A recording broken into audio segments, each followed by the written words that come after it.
Alright guys, so I basically made this material here using the free version of Quixel Mixer. You know, Quixel Mixer is discontinued and then they gave us all the assets and materials for free.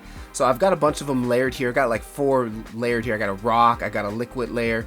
So what I'm going to do is export this out. I'm going to bring this inside of Blender and reconstruct it. Really cool and it's super easy. Now when I was in Quixel, when I made this, I used a 4x4 grid. So I'm going to do that here. I'm going to change this to 4 meters. So the whole thing will basically loop one time. It won't have to worry about, you know, tiling and all that stuff.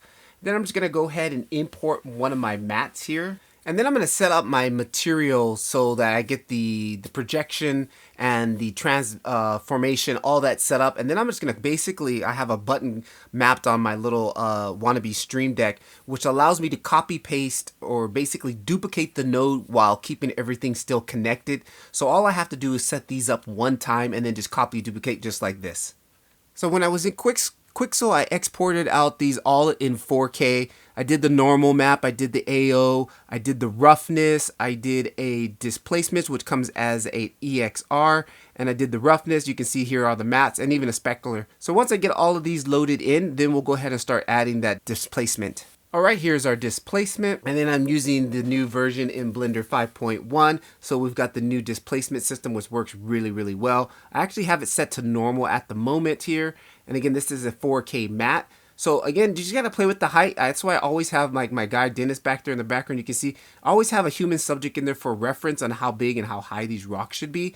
It's important to always have some type of size reference, especially when you're working with Octane. And in particular any render engine, you want to always work to real world scale. So now I'm going to go ahead and switch this to high mode here. And again, this will kind of lag the viewport just down a little bit, not too much, but it will make a noticeable difference. So again, I just want to kind of play with this and see what more I can push out of this. And then we also have the subdivision level here, which I have at 2 at the moment. If we want more, we can crank that up. But this is it. This is looking really nice. This is the full matte from Quixel, and you can see we've got it looks like mud, it looks like water. Again, we probably could go 8K if you wanted to get really close up onto this, but for a 4K map that I just did for free, this absolutely looks fantastic. Now this is where the fun begins, you know, kind of, you know, set up a shot, maybe get something kind of interesting and going on here. So I'm just gonna play for a moment and try to set up a shot.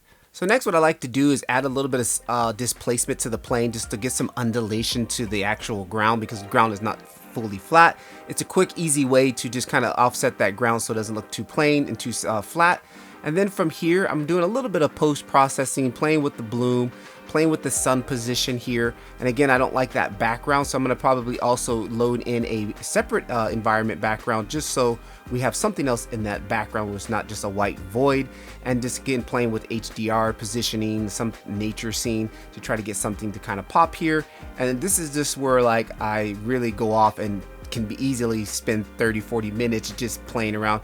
Then I've also loaded in some custom LUT straight into Octane, so I don't want to go out to DaVinci Resolve and do any post-processing. So I brought in a custom LUT straight into the image imager, and then I'm just kind of using the real camera lens here, and boom, this is kind of something what I got. I felt like the displacement was being pushed a little bit too hard here, so I just go back and make some more adjustments and play with different type of camera angles. And this was actually the final result. I actually went a little bit further and started playing with water. I added some more water to it. I added some vegetation. This full workflow video will be available in my community, and all of the assets that I use will also be available for all my Prime community members. So if you guys are interested in learning Blender Octane and want to do some stuff like this, I do have a free community. Links down in the description. Catch you guys in the next video. Peace.